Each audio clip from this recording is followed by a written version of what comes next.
The obvious theme of The Wizard of Oz is that the government is against us all. Yes! Pay no attention to the man behind the curtain? Are you fucking kidding me? That's absolutely the message behind The Wizard of Oz, is trust no one in powers of authority. That late-stage capitalism is the true enemy. 5, 6, 7, 8. There's no business like show business.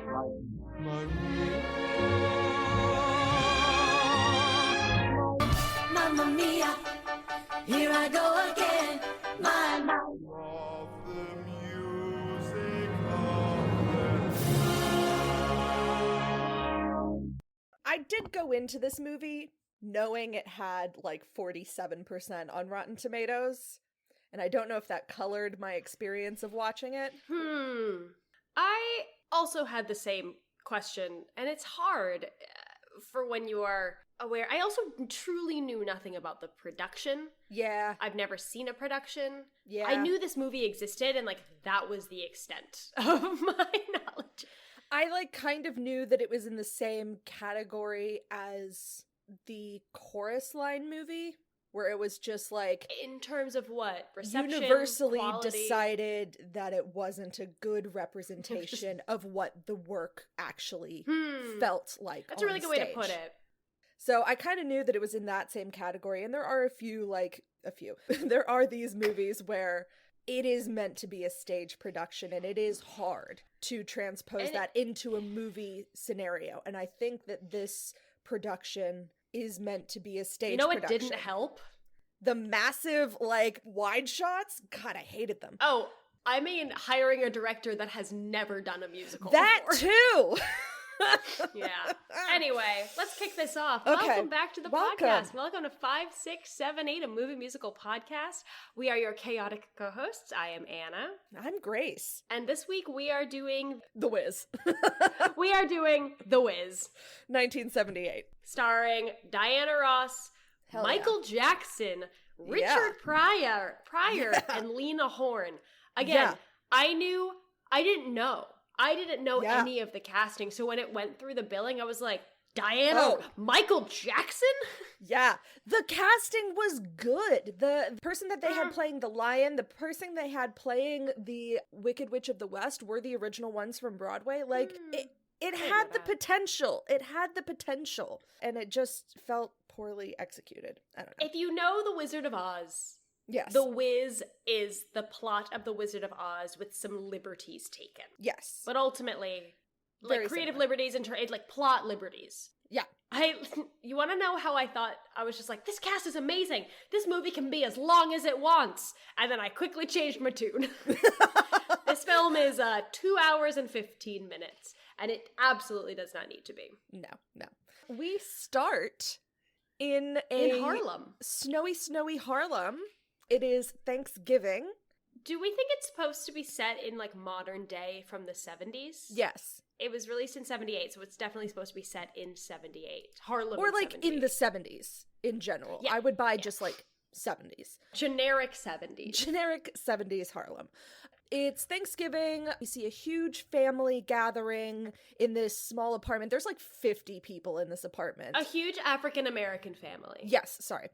Everyone in this cast is black. Is African-American. Everyone, yeah. And so we sort of meet a host of characters, and through this Thanksgiving experience get to know sort of the main character, who is Dorothy. So Yes. Dorothy Gale, played by Diana Ross, is a very shy, very introverted school teacher. So she teaches young children, elementary school children. She's 24 years old. Yes. So that is a departure from the original. Dorothy is not a 6 to... she's supposed to be 6. 14 to 16, something like that. Yeah. Dorothy is an adult. She lives with her Aunt Em and Uncle Henry. Yes. I did love the moment of, in the chaos of all of this, she dips out of the dinner table to hang out with the dog in the corner, and I'm just like, haha, accuracy. It's find the animal in the house. Yeah, and hang out. Obviously, that is Toto. And at this big family dinner, our first song that we get is Aunt Em. It's the song The Feeling That We Once Had. And the purpose of this song is to collect everyone from the various rooms of the apartment to sit everyone down for dinner. Like you said, there's a lot of people. It's a really nice, big Thanksgiving meal with a very long table. Yeah. And the feeling is, let's try to regain the feeling of community and family that we've experienced in the past. Yeah, and have experienced throughout this year and sort like of belonging, culminated in a this feeling of belonging. Yeah, absolutely. In the middle of this song, Dorothy gets up and leaves, which really highlights where she's at in terms of family, in terms of feeling like a part of the family.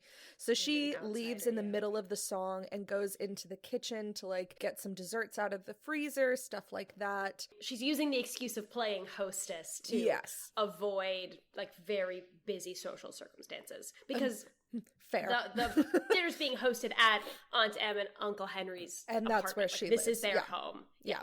And Dorothy sings to herself in the kitchen the song "Can I Go On," which is a direct reaction and reflection on Aunt Em's song "The Feeling We Once Had," where she is questioning like the feeling of togetherness of a family like doesn't really sit.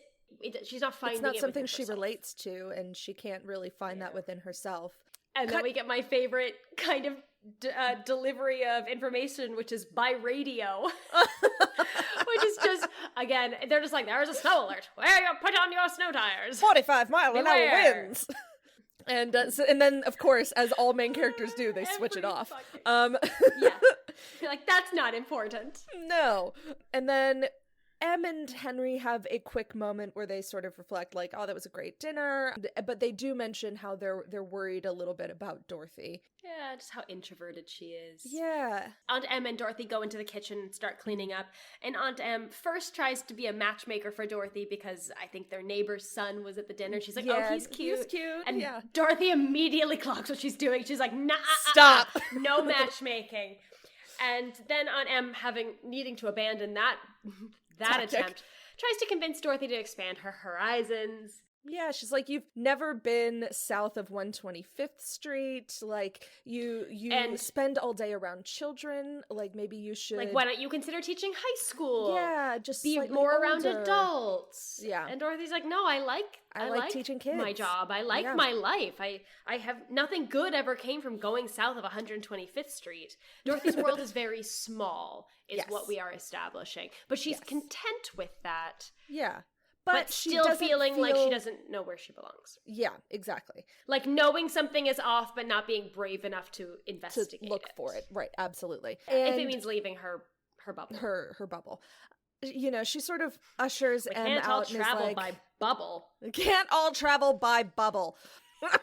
Anyway, I'm sorry. How many wicked references am I gonna well, and then my brain just immediately went to the classic now video of just like, bro, she came down in a bubble? Like, bubble. Educate yourself, grow up. Anyway, maybe that's my homework. Dorothy. Sorry. That really got me, as you were. Dorothy is cleaning up and she opens the door to go and take the trash out, and Toto runs out and goes into the snowstorm. So she chases after him, yelling after him, and ends up finding him in the snow, picks him up, but that wind and that stormy weather that was announced on the radio has really kicked up, and she is And then it becomes a magical snow twister. It's not a blizzard. It is a full-on, like, out of the Wizard of Oz. It's a snow twister. Yeah, for sure. And sucks Dorothy into it and transports her into the realm of Oz, which is depicted as this dystopian, post-apocalyptic New York City. Yeah. And as she descends from this magical aerial transport via twister, she smashes through this, like, big sign that says Oz. Yeah. Which we don't see fall, but we are going to quickly learn, like, this is the equivalent of the house falling on the Wicked Witch of the East. Yeah. The Wicked Witch of the East in this film gets crushed by Dorothy's debris on descent. Her re-entry debris. So she is in this world. She's like in a sand pit? I thought it was like a grain silo. I think it's supposed to be a sand pit, but it didn't look like sand. But like sand is much harder and compacted. This was like the grains were thick enough. Yeah. Anyway, so she's in this pit of indeterminable debris. Great debris. And the sign has landed, and she doesn't quite know what's happening yet. But suddenly, she's like, what the fuck is going on? She says she is what then the it fuck gets is going on, worse. and then it gets horrifying. This was I hated it. I hated this. So she's like in what, like a skate park or something, like a very dark children's playground. Yeah, and there's a bunch of graffiti all over the walls of all of these different people, and suddenly, like, slow fucking zombie creepy, the people end up popping out of the walls and going after her, and it is genuinely scary. And it's very like, short, what the abrupt, fuck? kind of robotic zombie movements. Oh god. Dear listener, you can't see, both Grace and I are doing just like full just body twitching. undulations right now. And they're babbling at her. And she is repeating what she says. Rightly terrified. Hated it. Hated it. Very, very scary. Very, very and these scary. Are the munchkins equivalent. And it turns out, so they sort of reveal, hey, you freed us from this curse, and they point to the sign, and we see the classic, like, feet underneath the flat, and then the stocking. The stockings with and the shoes are silver, which I did enjoy that they went back to the original silver shoes. Are they silver in the books? Yes. Oh, I forgot about that. Yeah. The reason why they're red in the original movie is because during that time of filming, silver was hard to visually see on camera because it was still really, really early in film, and so they changed it to red to make them more visually like... Oh no, it makes sense. Yeah. Anyway, but she has silver shoes. And we sort of get a little bit of background about what happened. It turns out that the Wicked Witch of the East was like a municipal person, like I don't know, superintendent of like parks, a government official, bad person, obviously. And the government is the enemy, is what I have. The government learned is always the enemy. Trust no one. Trust no one. Trust no one in government. The obvious theme of The Wizard of Oz is that the government is against us all. Yes, that the government pay no attention to the man behind the curtain. Are you fucking kidding me? That's absolutely the message behind The Wizard of Oz, is trust no one in powers of authority. That late stage capitalism is the true enemy. Oh my god, what's the quote? What's the fucking Brendan Lee Mulligan quote from Fantasy High? Oh, laws are just the laws are threats made by the dominant socioeconomic ethnic group. It's just a promise of violence that's enacted, and the police are basically an occupying army. That is what I get from The Wizard of Oz. Perfect. Prove me wrong. Prove me wrong. Prove me wrong. Anyway, Frank the dead L. Wicked Witch Baum of the East didn't fully intend that. Anyway, so it turns out... That's the secret play of That's the secret play. So it turns out that the Wicked Witch of the East, Evermean, had cursed all of these children who were doing graffiti all over the walls to turn into... the munchkins. Turn them into graffiti. So they were stuck in this sort of graffiti world until Evermean was killed. Sort of establishing that if a witch is killed, then her spells dissipate. Speaking of witches. From, like, the depths of this playground, we meet the Munchkins' main leader, her name, the Good Witch of... Now, this is a departure from the film.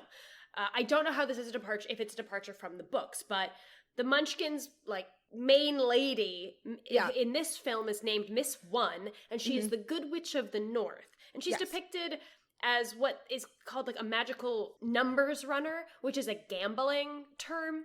But she's not a gangster, she's a gambler. She's a gambler. And she's got a great song called He's the Wiz. But she also establishes that the role of giving Dorothy the deceased witch's shoes and to not take them off. Yes. And we get a little backstory. Now that Evermean is dead, there are only 3 witches in Oz. Miss One, there is a Glinda, and then there's the Wicked Witch of the West, Eveline. Eveline? Yes. Eveline. Evil. Evil. And Dorothy's like, what the fuck is going on? I don't want to be here. I just want to go home. And Miss One says, only the wizard, the Wiz, is gonna be the one powerful enough to send you home. Yeah, she was like, Glinda might be able to help, but she's hard to get a hold of. It's like... Lena Horne is busy. Yeah. She's got things to do. She's got little babies up in the sky to take care of. Her schedule is packed. I wonder if Lena Horne was like, you get me for one day. And they were like, all right, we write the script. They're like, A slight gripe, and this does come up, and I apologize if this is one of your fun facts, but Miss One is like, well, where is home? And Dorothy says, like, 433 Prospect Place. That is not in Harlem. That's that is in Brooklyn. And I was just like, how did no one clock that? Why? How did no one? There's so many addresses It's in Harlem. so easy to fix. 433 You could have said anything. 126th Street. Frederick Done. Douglass. Found it. Like Malcolm X. Like, and just like a number. Like 433, like, I don't know, 120. Well, like, Street. if they didn't want to use, like, a name that is recognizable in terms of, like, Malcolm X, Frederick Douglass, then you could literally just say anywhere from 125th to, like, 135th, and you would have been correct. Like, anyway. Ridiculous. It was a choice. It was a weird... I would like to hear it defended because I am not convinced it was a good choice. No. Anyway.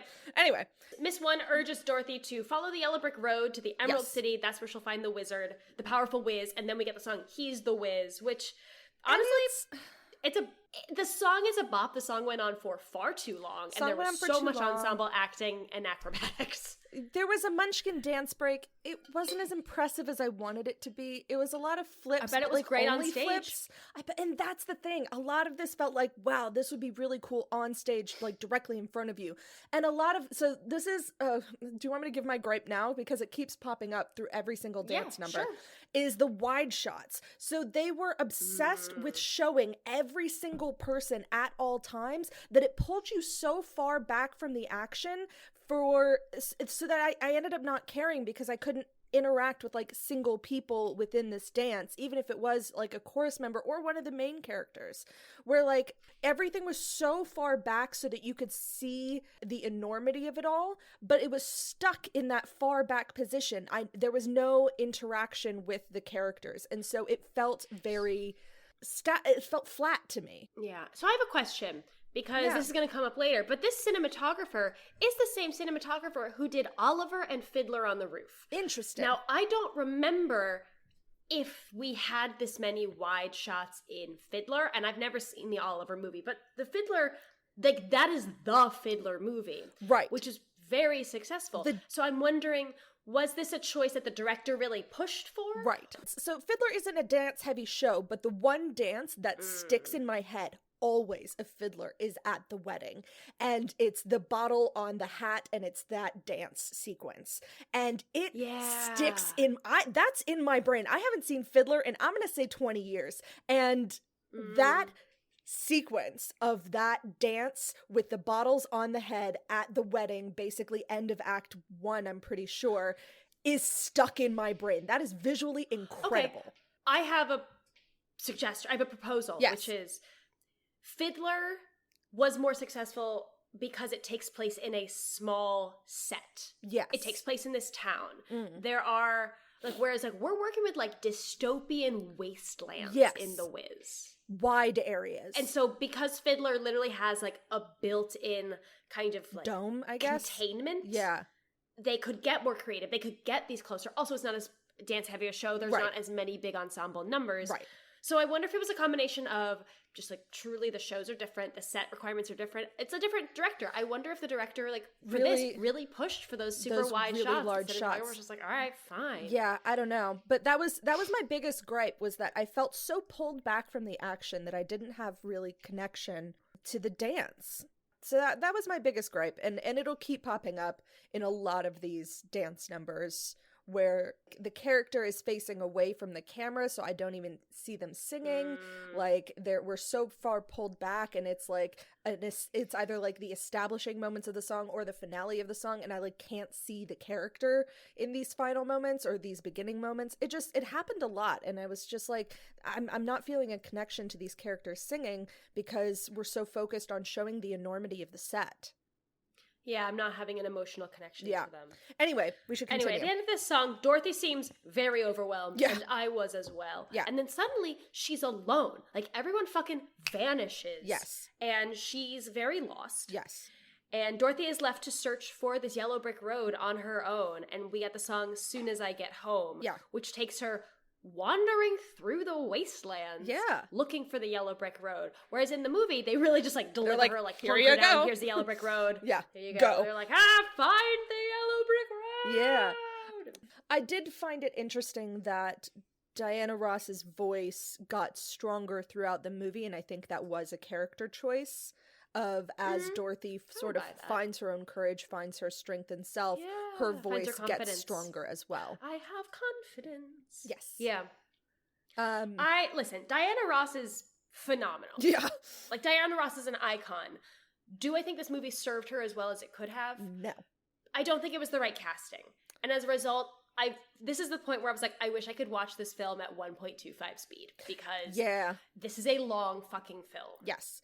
And already at this point I was like, oh god. Yeah, I mean, this was another case of someone pushing really hard for a role, because Diana Ross wanted this role and pushed for it and went around people and like pulled strings and like wanted this role. And got it. And it kind of feels like the same thing for like King Arthur in Camelot, where it's like, be careful what you wish for kind of thing.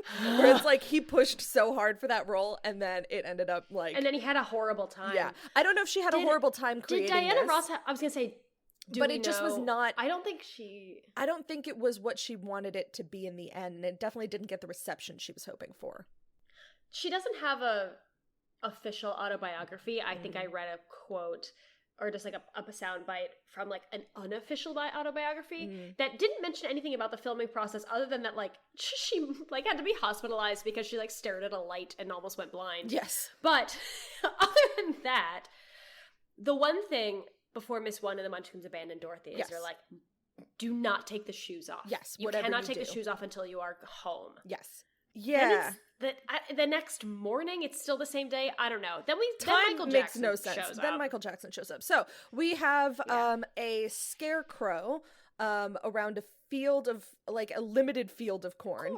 And there are 4 humanoid crow people that are bullying Michael Jackson. Scarecrow's trying to convince them to let him down off of this pole, and they keep saying no and bullying them, and he's stuffed with garbage instead of straw, and so he just has like bits of shredded philosophy textbooks literature in him, so every now and then he'll pull something out and read it in an effort to like convince them of like letting him down or helping him down. And the crows are like, why are you reading? Yeah, what are You're too we stupid told you to not read. to read, you're so dumb. And he ends up singing the song at the prompting of the crows. He sings the song You Can't Win. And like, this is like pre-Thriller Michael Jackson.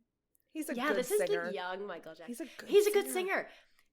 I laugh because he absolutely kills this song, but his character doesn't align with his character at all. He's just like slaying this song, but the character's supposed to be like really downtrodden. Yeah. Also, that's not where this song originally is in the show. Oh, really? Yeah. So You Can't Win was a song that was originally written for the show's Baltimore run that was cut after it was transferred to Broadway. So I actually don't know. I thought I read that it wasn't even supposed to be his song, but maybe it was, and it never made it to Broadway. Gotcha. So it's not in the Broadway soundtrack. Gotcha. Yeah. And so he sings this song very well. He is a good singer. Dorothy pops up. But he's saying you can't win to about himself. He's not saying to the crows you can't win. It's that he's reiterating what the crows have been telling him. This negative mindset. Yeah. That's really pessimistic of like, you'll amount to nothing, you can't win. Yes. Right at the end We're of the smart, song, you're dumb. What is the Matilda quote? I'm big, you're small, I'm smart, you're dumb, and there's nothing you can do about it, or something like that.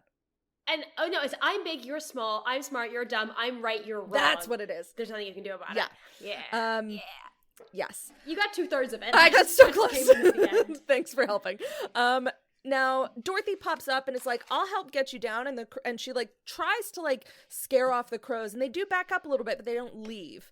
And she helps him. And then she sicks Toto on him. Yeah. Well, they leave after she sicks Toto on them. Well, yeah. So she helps the scarecrow down, and of course, in the first moment of him getting down, he immediately falls, and the crows start laughing, and that's when Dorothy sicks Toto on them, is just like, she does have a line, I'm gonna call a taxidermist, and And they all run away. Now, the Scarecrow falls and immediately thinks, oh, this wasn't worth it. Like, I couldn't stand up immediately, so therefore, this is big energy of just, like, me trying something for the first time, not doing super great on my first attempt and being like, cancel it, I don't need it, like, I was wrong. Not being amazing on the very first time that I try something. Yeah. And so Dorothy sort of helps the Scarecrow stand up and start walking, and he, reveals that he is stuffed with garbage, essentially, doesn't have a brain, and so she tells him that, oh, I'm going to see the Wiz, maybe he'd be able to give you a brain. And he gets excited, and they go to try and find the Yellow Brick Road. And then, very briefly, there is a recurring gag that I hated. Oh, because it the did taxis? not move the plot forward at all. Yeah. Dorothy's... I ignored it, We're setting that's Dorothy why. up. Yeah. I'll say it once. Dorothy's, because it makes no fucking sense. No. Dorothy has been told to look for a yellow brick road. Yes. And then sees a yellow taxi cab that says Oz on it. And she's like, that's the yellow brick road. No! Anyway. No! And they drive away. Yeah. They drive away. It every happens a single couple time. times. But anyway, Scarecrow finds single bricks of gold, of yellow. Yeah. And it's like as if the road has either gone to disrepair or been broken up, but they follow these like breadcrumbs of bricks until they see shining very obviously in the distance the yellow brick road. Ta-da! And then we get and this is when we get our first iteration of, if you know a song from the Wiz, it you is know this it one. is Ease on down the road. Ease on down the road. Ease on down the road. Yes. Michael Jackson's physicality as a Scarecrow is so good. Yeah. He's so floppy. Yeah, he's very floppy in this movie. Just not a single joint. He reminds me of the police officers in Pirates of Penzance. Just not a joint amongst them. It's just like joints made of gelatin. Yeah. It's just like, woo. And then again, we get a wide shot at the end, but like with where like you kind of lose visuals of the two people in this, and I just like I lost the visual of them, and I'm like, yeah, I'm listening to this fun boppy song, but like, and like I'm getting a big shot of the road, but based on how the background is set up, these characters are actually fading into the background and I no longer see the characters. And again, it was just like a large shot that kind of drew me out of the magic. Anyway, a lot of dead air. Yeah, a lot of dead air. Anyway, they are easing down the road and through a dilapidated abandoned amusement park. Set. And they hear someone asking for help, like crying out for help. And they find the Tin Man, who is curled up and stuck underneath a big statue, like a and they tin help him up. statue. They help him up. He's like stiff for everything but his mouth, and even his jaw is really tight. And he's like, help me. Yeah. And they are able to help him stand up. They like forcibly stretch out his legs and his arms. And it's revealed that he has no heart. He was abandoned when the amusement park was closed down. Yes. And he sings, at first, the song, If I Could Feel, that is him bemoaning that he has no heart. You can't hurt me by unsticking my joints because I can't feel anything. And he rusts himself shut with tears at his sad fate that he can't feel anything. Yeah. He's got no heart. He does Rex Harrison his way through half of this song. Yeah. But to be fair, his jaw is like totally fair. And he does sing fully later. Shut. He does. And they being Dorothy and Scarecrow find some oil and they loosen him up, and then he gets a song, Slide Some Oil on Me, and he dances and we get a tap break. And he says that he wants to go to see the Wiz with them to get a heart. Invite him. Yeah. To see if he'll give him a heart. Again, it's the plot of the Wizard. Yeah, I know. We're speeding through this. We're really only focusing on the things that are different. We've already done the Wizard of Oz.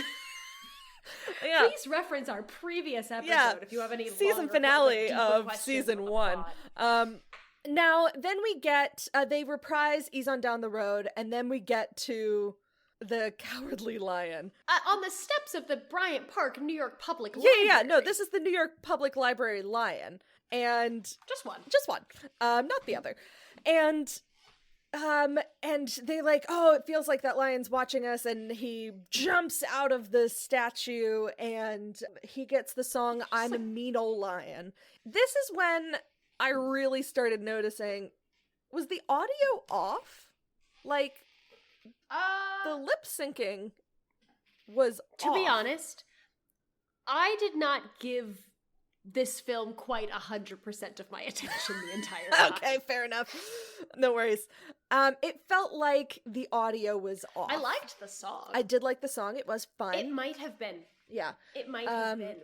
And I don't know what the editing process was for this. I have notes Yeah. about the editing process, but I wasn't there, so I can't tell you. and you weren't in the editing room for The Wiz? Shocking. For The Wiz, 1977, probably. 78, yeah.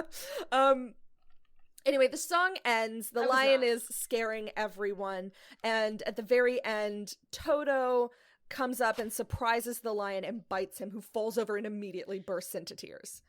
And I think that's what happens in the original Pretty film much, as well. yeah. And Dorothy tells him off, being Yeah. like, "You asshole." Oh, don't be such a dick. She didn't say that. One of my I wish she would. one of my giggles is the crosswalk signs which say ease, don't ease. And it threw me. I was just like, that is the funniest bit of set work I have ever seen in my entire life.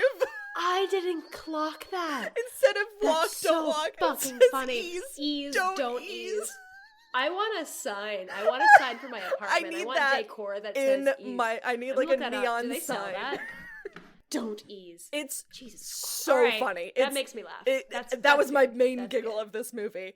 It was brilliant. Anyway, so they intimidate this lion on the ground, and he reveals he was exiled backstory. from the jungle for being a coward. He was king of the jungle, but he was too Lions afraid. don't live in jungles, but all right. Yeah, we have that gripe every time. It has not changed. That They gripe didn't fix still that. exists. They invite the lion to join them on their quest to find the Wiz, hoping to find his courage, or gain courage, or be given courage. And we get our next reprise of East on down the road. Yes. And then we go down Into to the the nightmare subway. subway station. Jesus Because the fucking yellow brick Christ. road leads them into the subway. Like, they follow it. That is where the path leads. And Yeah. they're following the breadcrumbs. And And then we get What the the acid trip fuck? part of the film. they go This isn't down. needed. They're waiting for a train. Okay. Like a guy, A spooky a spooky peddler peddler with like two puppets hanging off the who has edge of been his following tray. them from the beginning. Yeah. Because we saw him in the amusement park. He goes down to the subway with him, and they're like, that dude has bad vibes. Yeah. And he has these little red puppets that he, like, shakes, like marionettes. Yeah. And then they grow to be about 8 feet tall Yeah. and start chasing our heroes, and our heroes Horrifying. say, fuck that Fuck noise. that noise. And they run. Well, the lion is the first one to say hard pass and dips, and so he's way ahead of everyone else. And And as a result, the gate closes after the lion escapes. Yeah. Just like they've like gone up the platform. So it's like it's a 2-level subway platform and they were on the bottom. They get up to the mezzanine level. Yeah. But the gate slams shut on the Tin Man, the Scarecrow, and Dorothy. And they're Yeah. like, lion, help us. As these big, red, 8-foot terrifying tall, puppet. nightmarish puppets like loom up on them. And the lion's just like, Oh. my self-preservation says no, but my friendship says yes. And he goes back and My he saves self-preservation his friends. says no, but friendship says yes. Good. And so he goes back and helps them open the gate, and then we get all of these And then they get weird. separated. They get separated. Oh, The no. Scarecrow has like trash cans eat his He's attacked arms. by trash cans with teeth. Yeah. But the lion saves him. And then- the Tin Man gets attacked by electrical wires and gets like bzzz, like electrocuted. And And the lion saves saves him. Dorothy gets attacked by columns. Yeah, the subway columns, which apparently are not load bearing, like detach Are not themselves from the ceiling and go And come and after surround Dorothy. Dorothy, and the lion sort of helps pull her away. I'm like, doesn't they get this the fuck outta immediately there. prove that he already has courage? Like he's already his whole storyline is invalidated because he just did 3 very courageous acts. So after watching this scene, I paused it and I was like, what does the subway scene mean in The Wiz? What am I missing? Yeah. What is this a reference to? No, everything was just like Reddit threads of people being like, remember how fucking weird that was? That gave me nightmares as a kid. Yeah. Like, no dramaturgical reasoning was to be found. No. It might exist. I just couldn't find it. No. Some people were like, oh, I think the peddler was supposed to be like a servant of the Eveline, but because we do see him in the Eveline scene later. Yeah, I think it's. Here's the thing: in the Wizard of Oz, the Wicked Witch of the West It's watches introduced Dorothy way and her earlier. friends, and she like watches them in her crystal ball. Yeah. So we meet her earlier and we see her progression. But that's not established, and maybe it wasn't cutscenes. I don't know. Yeah. This spooky peddler man doesn't come back until the end, and it's not well coordinated with the Witch of the West that like this is an attack that she initiated.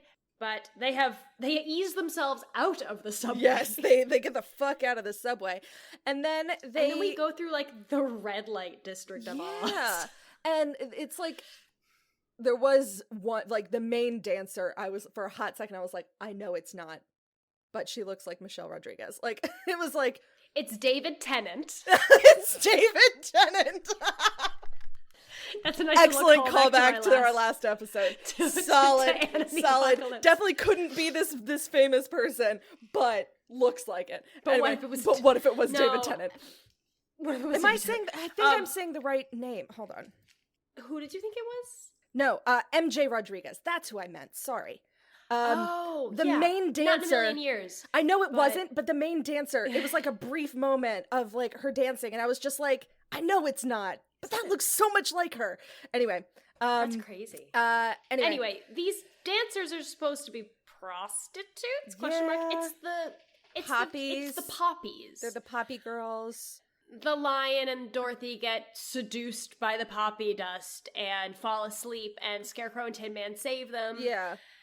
By crying on them. It was all very weird. Anyway. And then to take things further, the lion feels so guilty for leading them into this leading trap. them astray, and that he tries to throw himself off a roof and commit suicide. And our trios Insane. are the rest of us. They were like, whoa, Whoa! no. And then they sing a song to cheer him up called "Be a Lion," which is essentially like, you saved us before, you are brave. Yeah. Pretty much. Don't Again, jump proving off this roof. that he doesn't need to go to the wizard already. And they just skip the his courage whole was plot inside line. you the whole time. Yeah. And then suddenly, sparkling in the distance, there it is, the Emerald City. Yeah. It's Manhattan. It's Manhattan in the financial district. Actually, no. Woo! Yeah. And then you want to, and then also, they walk so across with the Poppy Girls, like, I get the concept, but it didn't make sense as to why the lion pulled him in there. Like, it didn't feel like, I didn't understand why he was pulled in. I understand, but, like, it also missed the opportunity for, like, a rad dance number with the Poppy Girls. It was, like, just such a quick, fast scene. Like, this is around the time when I was like, man, the pacing on this movie makes no sense. Yeah, that's what you messaged me. And yeah. So it just felt like a missed opportunity, because I liked the idea of like that sort of like I would have loved running a poppy through dance. the flowers, and like that's when the dust gets you, and so like, but it didn't really, and like having the flowers be like these dancer girls and like getting distracted by that. I but would it have just taken was so fast. a poppy dance over the Oz, like the Emerald City dance sequence that took for fucking ever. Over the subway sequence, is... just cut that subway sequence and like add into the poppy sequence. Yeah. This was pointless, but there, in the distance, the Emerald City. They walk across. The sun rises. The sun is an apple. Fuck off. The sun is an apple. I hated it.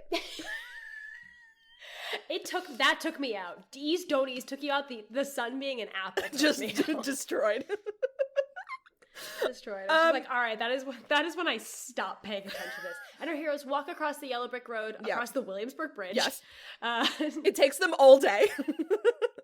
This is a callback to the original film, as they arrive at the main entrance to the Emerald City, and the guards are like, service entrances around the side, but then they see Dorothy's silver shoes, and they're like, yes, you can come on in.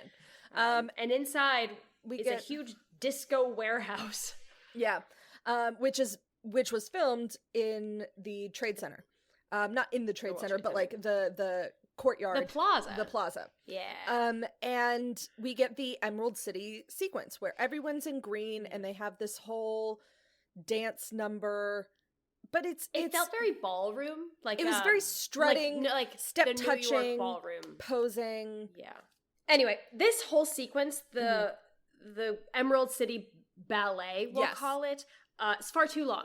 The bit of this is that everyone is posing and they're like, I like to be green. I want to be seen in green, no other colors. And then a disembodied voice of Oz comes out being like, green is over, red is in. Yeah. And they change the colors and everyone's just like, I want to be seen in red. And then they do it with gold. It is pointless. It's so fucking pointless. Anyway, at the end of this... It does not move the plot forward at all. No. At the end of this, the Wiz's voice comes through the speaker at the top of the trade center, and is like, the woman in the silver shoes, come upstairs, and she tries to go upstairs. The spotlights turn on Dorothy. Yeah, and everyone's just like, oh, I've been trying for years to go upstairs. You're so lucky, yada yada. And so she tries to go up with her friends, and they're like, no riffraff. Only Dorothy. And so she speaks to the wizard through this microphone and is just like, okay, you want me to come upstairs? I'm not going to come upstairs unless I can take my friends with me. And he's like, oh, fine. So they all get inside. It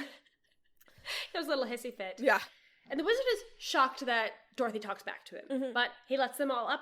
They go upstairs. They are granted an audience with the Wiz. Yeah. And it's the classic giant metal head, breathing smoke and fire. Yeah. Very intimidating. Everyone is shaking in their boots. Dorothy introduces herself. She's like, I want to go home. These are my friends. This is what they want. And the friends tell the wizard what they want. Yeah. And the wizard says, I will do this if you give me your slippers. And she goes, no, I'm not. I'll send them to you when I get home.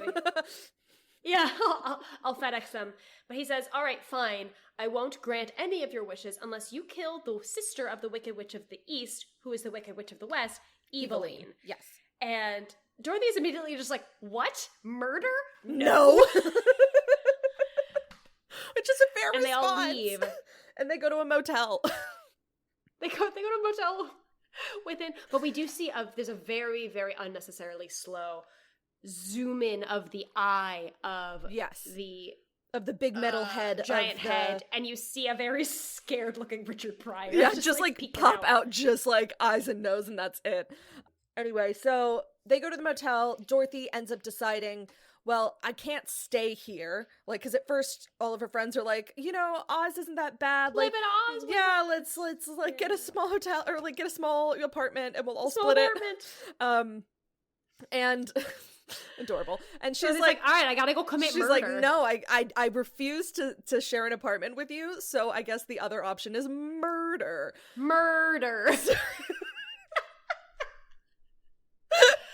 Oh. So anyway, it's like it could have been New Girl. It could have been New Girl, and instead we went to Law and Order.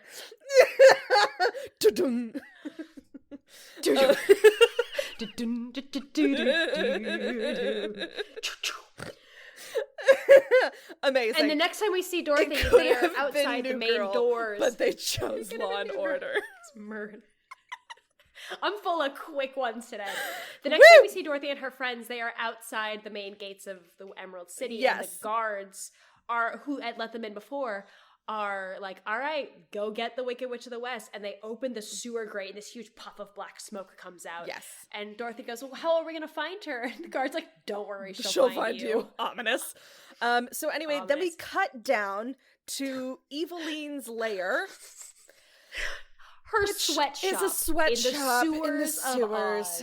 And if you were running a sweatshop, you know what you don't put on the sign outside? Sweatshop. You don't call it a sweatshop. No. But it does. There's the Wicked Witch of the West sweatshop. Yeah. And we get a big Hadestown vibe. It's like Poor Unfortunate Souls. Yeah, this pretty is our much. Poor Unfortunate Souls. I wish, so this is another gripe. In the original Wizard of Oz story, we see the Wicked Witch of the West a lot sooner. So she is sort of this long time like omnipresent, evil person. She is the villain, and we know that she's the villain from the beginning.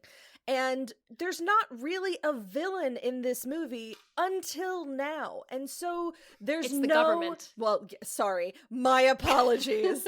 Besides late stage capitalism, there is no person that is the villain. There's no figurehead. There's no figurehead of this villainy. And like, man, is that really just the perfect sweatshop owner is the final villain, is the final boss?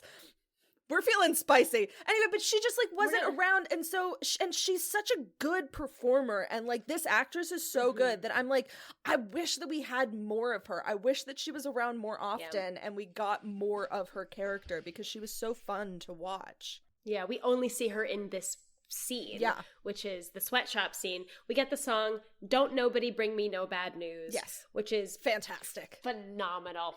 You want to know who one of the first choices for this role was? Who?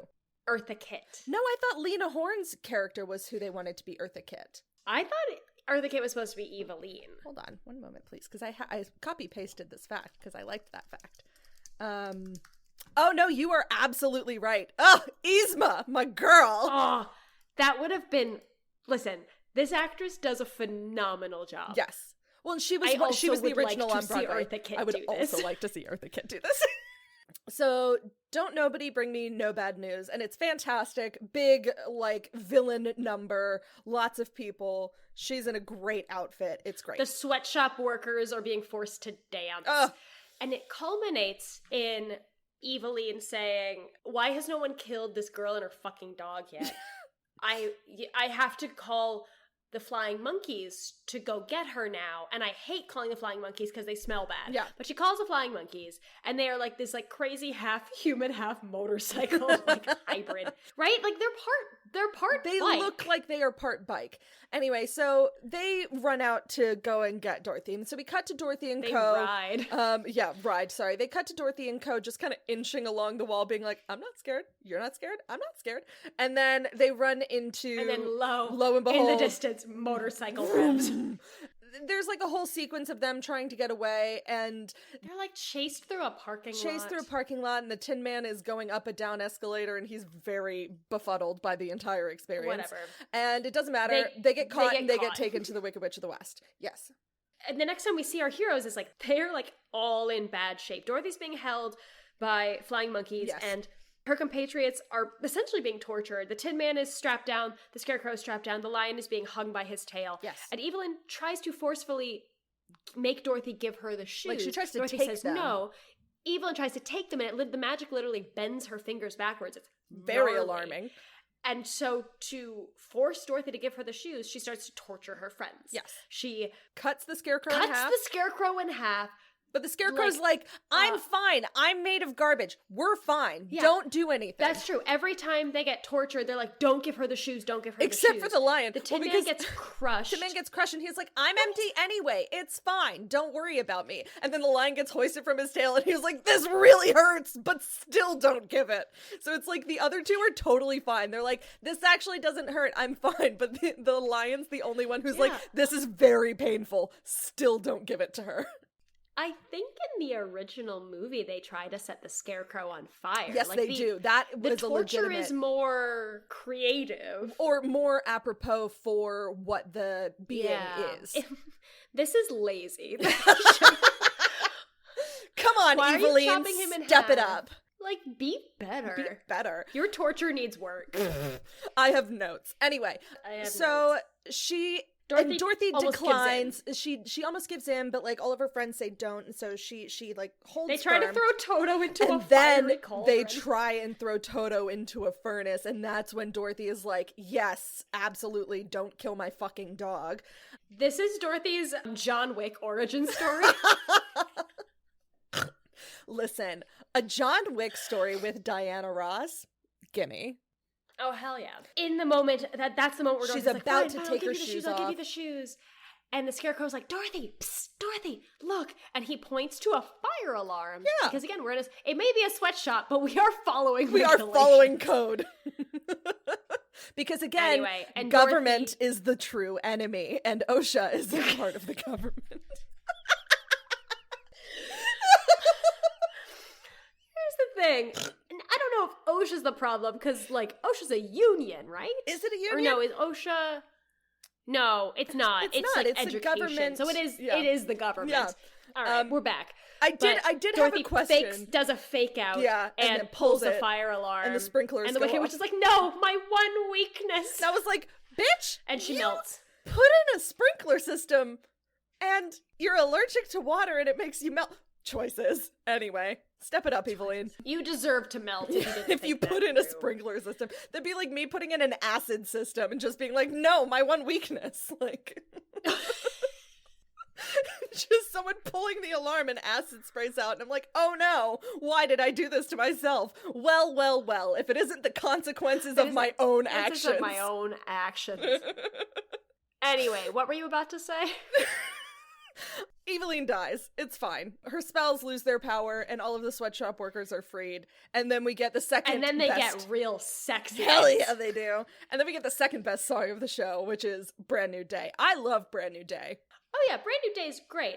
I have questions about, like, the really sexual liberation of the sweatshop workers when they literally, like, peel off their uniforms and then just burn them and dance in their underwear. Yeah. I had questions about that. The song is great. Song is great, and it's fun dancing. It takes up space. Like, the consistency of the shot of the people just standing in the rafters was dumb. Other than that, I really liked this song. I'm reading the Wikipedia for the stage production. There is no sweatshop. What the fuck was going on with this movie? I'll talk about the writer. Anyway. Yeah. Anyway, the Flying Monkeys, thus being super happy to not work for be under Eveline, the Wicked Witch of the West's thumb anymore, give Dorothy and her friends a ride back to the Emerald City, where they show them a back entrance. Off, and they're like, oh, we could go in the front, but you know what? We're the heroes. We can go in the back entrance. We can do whatever the fuck we want. Yeah. And they enter essentially the backside of the wizard's entertaining room. Yeah. And they see the metal head on its side. Yes, and like a and cot. they're like, whoa, that's not alive. Yeah.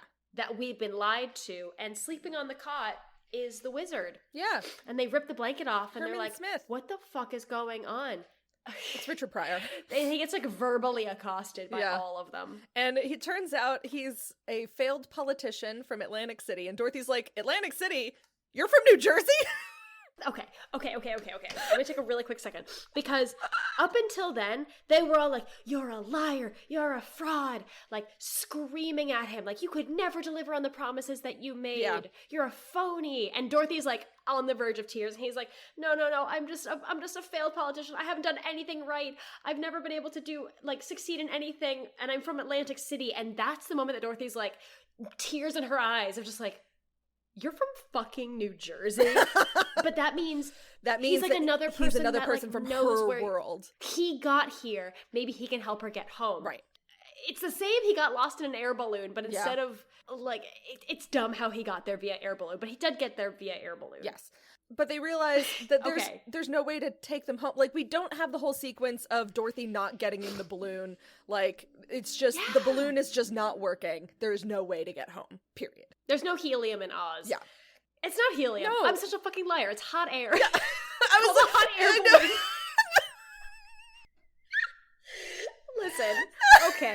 Listen. Anna had a late night last night. What happens next is everyone's just like, fuck, we're not going to get what we came to Oz for. And then the courage was in them the whole time. The brain was in them the whole time. The heart was in them the whole time. They never needed those materialistic things. Yeah. And we get the song Believe in Yourself, which Dorothy sings to her friends. Yes. Like, you already have everything you need don't need within it you. to be given to you by someone else. Right. Even though she's not going to be able to get home now. And then from the depths of the warehouse, who should appear? Glinda Lena appears. Horne. Again, Lena Horne had one day on set. Yeah. It's just like, I'm making that up. That's not I canon. have no idea, but might it be feels true. like it.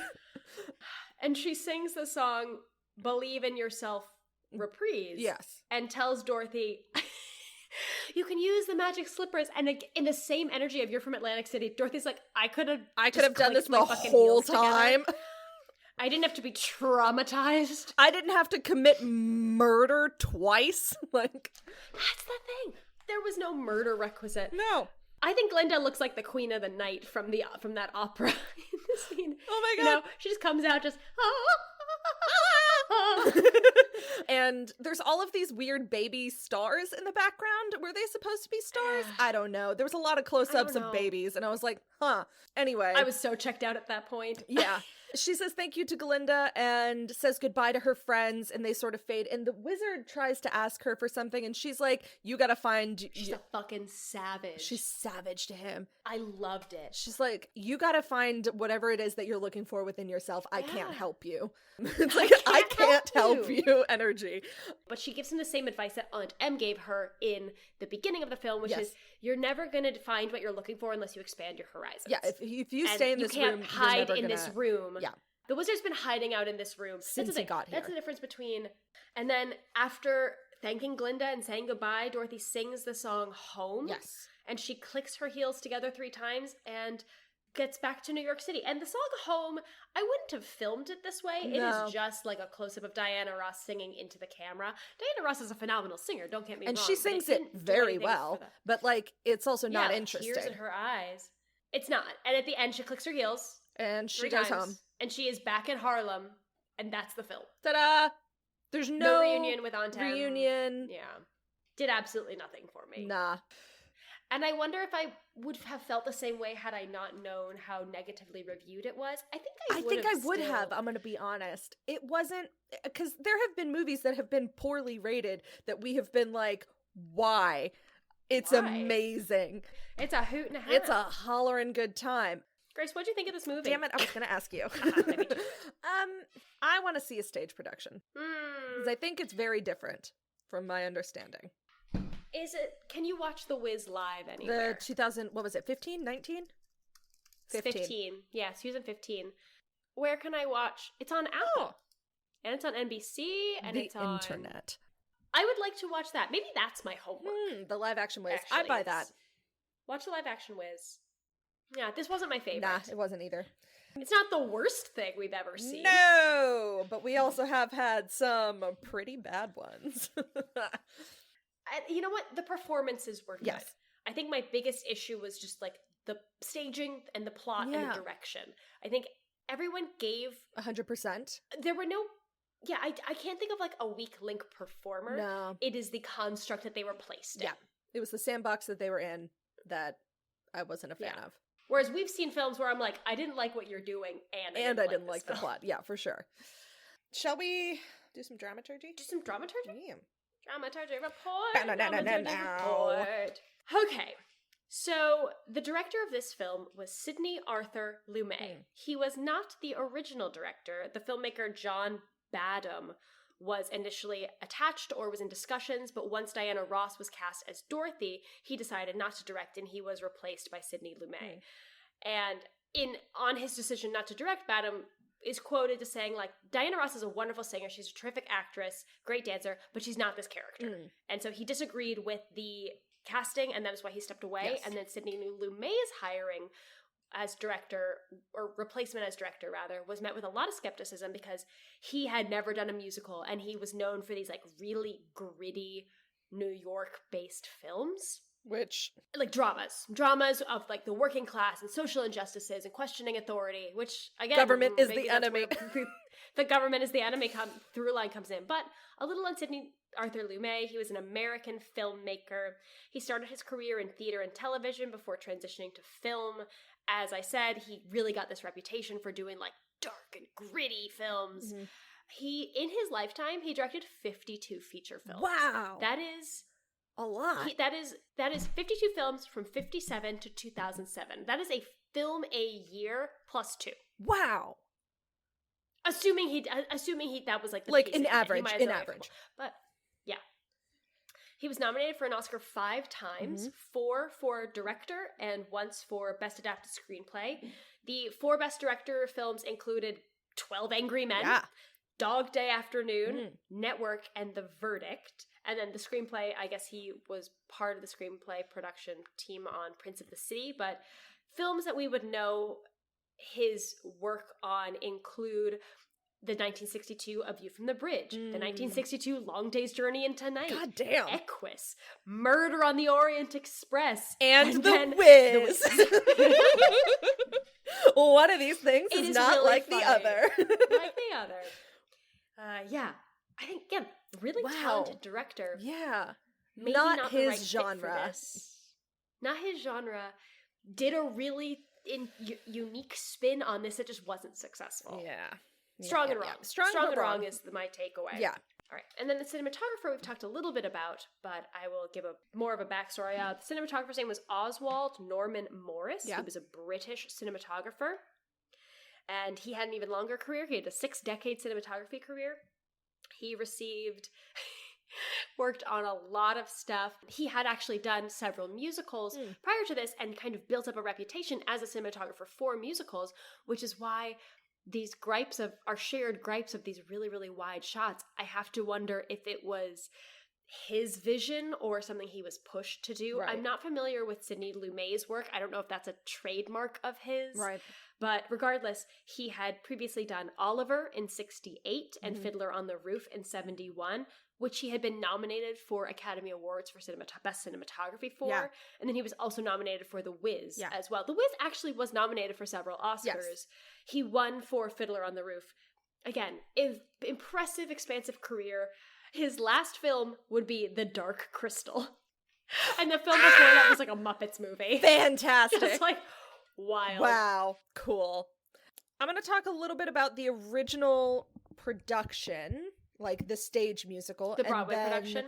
How it got turned into the screenplay that we got, because it is markedly different. I don't have like a list of all of the changes or anything, but as we keep discovering. So The Wiz, the Super Soul musical Wonderful Wizard of Oz, is a musical with music and lyrics by Charlie Smalls mainly. There's a bunch of other ones as well, and book by William F. Brown. It had previews basically in Baltimore at the Morris A. Mechanic Theater, and then moved to the Majestic Theater in 1975. It ended up winning 7 Tony Awards, including Best Musical, and it had revivals in New York, London, San Diego. It really lasted. Obviously, it had this movie adaptation. It had the 2015 A Wiz live adaptation.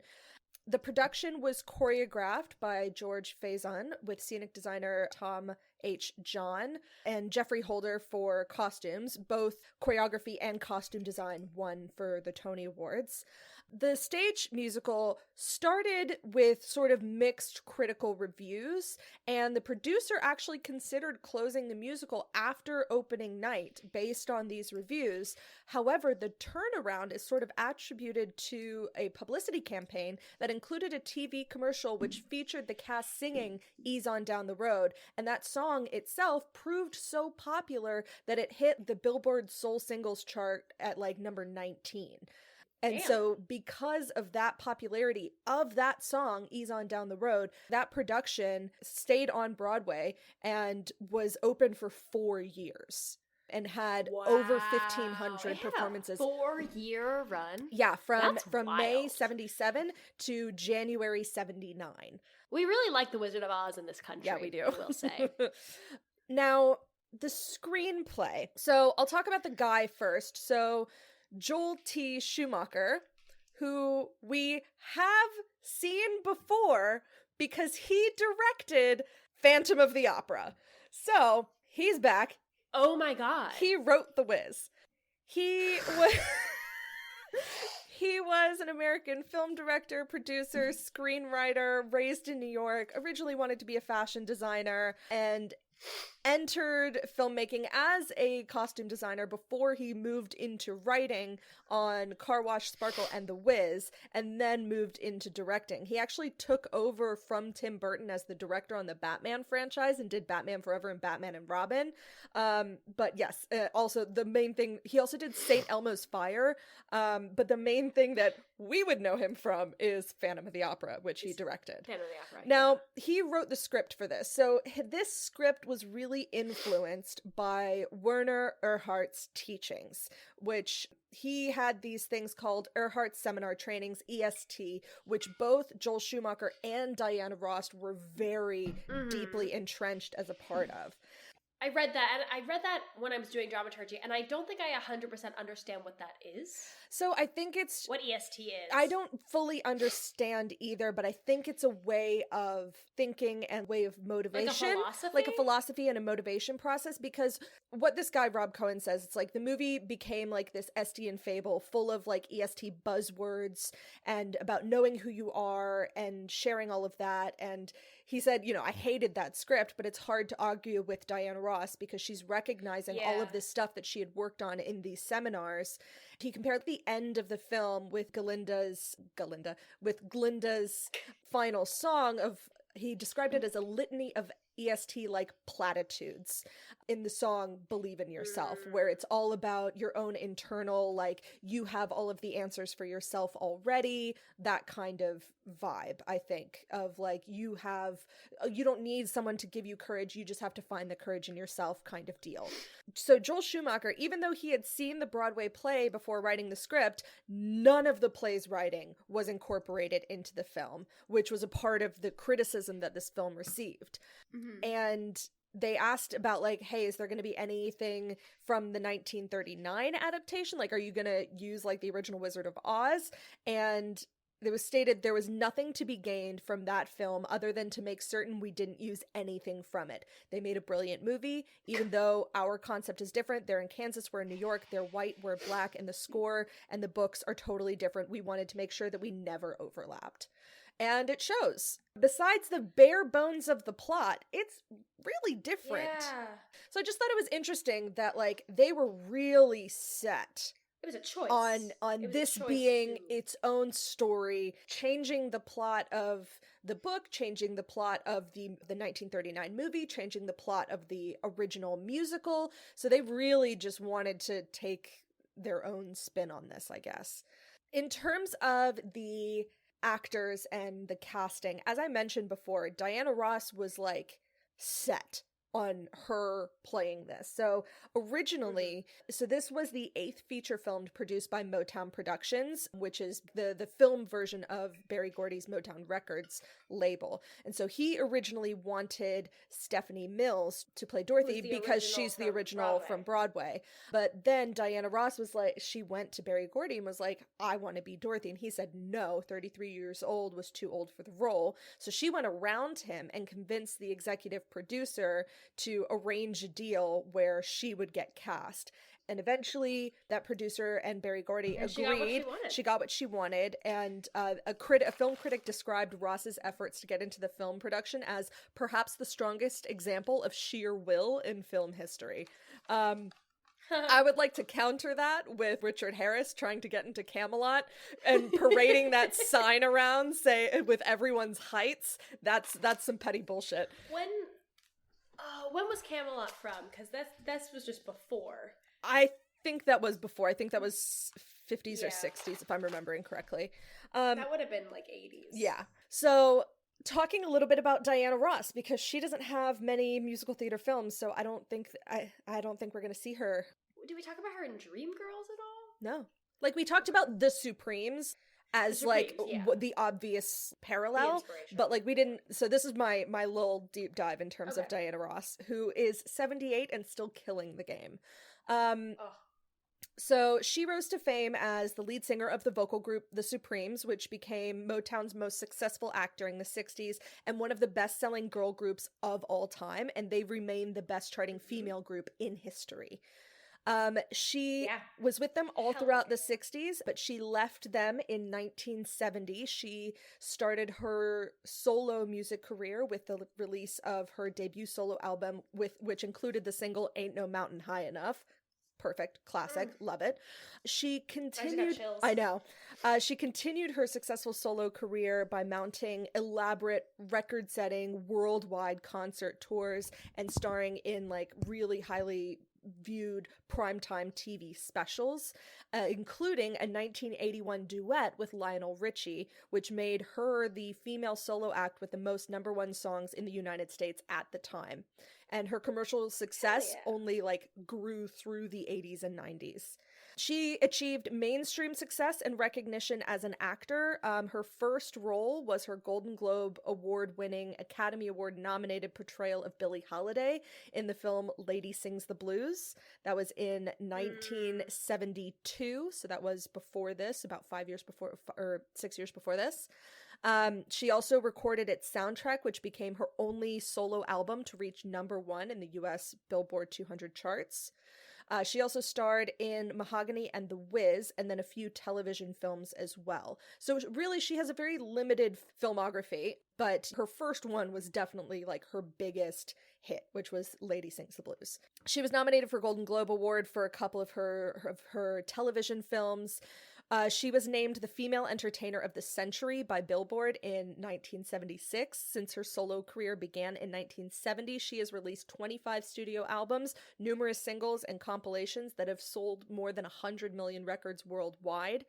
She is the only female artist to have had #1 singles on the Billboard Hot 100 as a solo artist, as the other half of a duet, as the member of a trio, and as an ensemble member. So, like, she has worked with everyone and has always been queen. In 2001, Billboard ranked her as the 30th greatest Hot 100 artist of all time. Her hits as a Supreme and a solo artist combined put her among the top 5 artists of all time. She has had a top 10 UK hit in every one of the last 5 decades and sang lead on top 75 hit single at least once every year from 1964 to 1996. 33 consecutive years and a record for any performer ever. In 1998, she was inducted into the Rock and Roll Hall of Fame as a member of Supremes and is one of the rare performers to have 2 stars on the Hollywood Walk of Fame. She was a recipient of a special Tony Award in 1977, Kennedy Center Honors in 2007, Grammy Lifetime Achievement Award in 2012, and 2023. The latter one was as a part of the group of the Supremes, and she got the Presidential Medal of Freedom in 2016. She's so fucking cool, and and this was not her best work. This feels like how I felt the first Olivia Newton-John movie that we had with Xanadu, and I'm like, this is not her best work, but she's such a rad fucking lady. Yeah, anyway. So that is Diana Ross. Again, it's not that the performances were bad. No, the production was bad. Everything else was bad. Yeah. Yeah. All right, to talk about reviews and reception, as we've definitely alluded to and you can definitely pick up on, The Wiz was a commercial box office failure. Yeah. It had a $24 million production budget and it only earned $13.6 million at the box office. Yike. It produced a net loss of $10.4 million for Motown and Universal, and at the time it was the most expensive musical film ever made. And then in terms of reception, critics just slammed it. And most of the criticism was directed at the miscasting of Diana Ross. Yeah. That she was too old to play Dorothy, as well as what works so well about the show on stage just did not translate well onto screen. What was kept and then the changes that were made still did not translate well. Yeah. Like the wide angles that you were talking about. Yeah. A lot of criticism was also kind of lobbed at the decision to hire Sidney Lumet as the director, given his lack of experience directing musicals, and his style wasn't well suited to the material, as well as a decision just to cut large portions of the original score and then substituting them with original compositions that were not as good. Yeah. So it has a 41% on Rotten Tomatoes. The quote that I like is, "This workman-like movie musical lacks the electricity of the stage version and its cinematic inspiration," the original film. Yes. "But it's bolstered by strong performances by Diana Ross and Michael Jackson." Yes. It's not great. It's not great, Dan. Nah, it's not great, Dan. Singing and dancing. I don't know how much more I can talk about how the singing is one of the only good things about this movie. Yeah. It's strong. And the dance numbers were okay. It could have been a lot more creative. Yeah. I felt like the choreography repetitive was very repetitive, and I don't think it showed off all that the dancers that they had could do. Yeah, because it wasn't just that they took the original choreography and filmed it wide. the choreography itself for this production was very dumbed down. Yeah. It felt like a high school And then it was choreography. really wide shots. It just didn't do any. It wasn't dynamic at all. Yeah, no. I've talked about my gripe a lot, which is the commitment to wide shots pulling me out of the emotional availability of the show. The film. Yeah, sorry, of the film. Do you have any other gripes that we haven't already mentioned? No, like this whole, I just didn't enjoy the... Yeah. Oh, you know what my gripe is? That it's far too fucking long. That's always, our always gripe is that movies are too long. But like this in particular. Yeah. There are some films That where deserve the time that they take. I think, like Camelot was really long, but a lot happened. A lot did happen. The plot was and thick. there was a lot of unnecessary, like I would have cut several musical numbers. I would have trimmed down you could tighten this film up. Yes. I don't know if you can tighten up Camelot. Too much fucking happens in Camelot, but this film could have really been tightened up. Yeah. Giggles. Don't ease. Ease, don't ease. Hands down, funniest thing Ease, in the don't ease. world. What was mine? Yours was the I apple. said it earlier. Yeah. The fucking apple is the sun. It was such a quick visual gag. Yes. So And silly. like, here's the thing, like, Ease Don't Ease is creative. Yeah. And is backed by the plot. The apple makes no fucking No sense. Big Apple, I guess. That's the only thing that I can think of. But you know what it's not? It's not the Big Apple. It's the Emerald City. Yeah. I just... They are very famously not in New York anymore. I know. Like, we don't get the line, Toto, I don't think we're in Kansas anymore, but it should be, Toto, I don't think we're in New York anymore. So don't give me a fucking apple for a son. I know. Anyway. Moments of joy. I guess Eveline's number. She ate the hell out of that song. I agree. I really liked Eveline's number vocally. Visually, But I had honestly, issues. by that point, I was so checked out. Yeah. And I of wish that the she had film. been present earlier. Yeah. Do you have any fun facts? I have one The that we one have I not had, already talked about. I had actually... That's the thing. The only one I had is that Eartha Kitt was one of the first choices for Eveline, which, again, this actress did a phenomenal job, and I always love when they cast Broadway performers in film as the adaptations. Yeah. But Eartha Kitt, I also want to see a universe where Eartha Kitt plays Eartha Eveline. Kitt. I love Eartha Kitt so much. My only one is just about the filming of the sequence at the World Trade Center, which I alluded to quickly. It had to be cut short because of wind and scheduling. The red sequence had to be shortened. It could have been longer. It had to be shortened due to a lighting error, and there was no time to reshoot. Port Authority said no, basically. They were like, can we have more time? And Port Authority was like, no. Yeah, other than that, my only other note was about the incorrectness of the address. Oh my god. So silly. So fixable. So fixable. So easy. So fixable. Do you have any homework? I was gonna do that video, but What video? the yelling about Glinda in a bubble.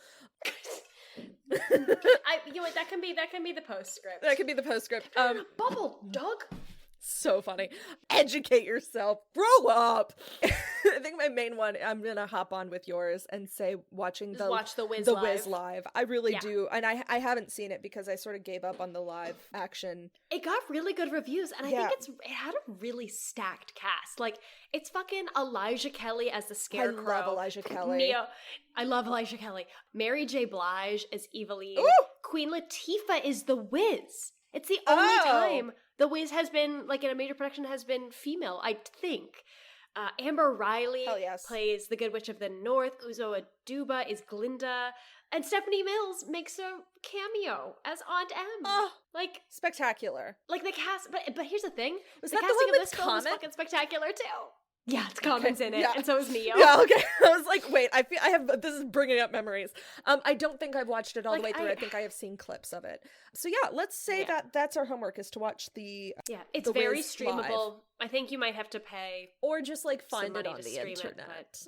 Yeah, that's my homework. For once, I actually have homework. Hell yeah. Original homework that I'm not just like jumping on the bandwagon of yours. And I'm jumping on yours. Amazing. I think that's all she wrote. Yeah. Holy moly. Well, I don't know how long this is going to be. We were going to find out. It's going to be shorter than this movie, though. Hey. All right. Well, if you are still here, thank you for joining us on this episode of 5678, a movie musical podcast. Take care of yourselves and others. I've been Anna. I'm still Grace. And don't forget that the true story of Wizard of Oz. Yeah, the secret play of the Wizard of Oz is that, laws are threats. Laws are threats, and the government is bad.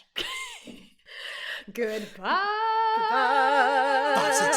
There's no business like show business, like no business I know.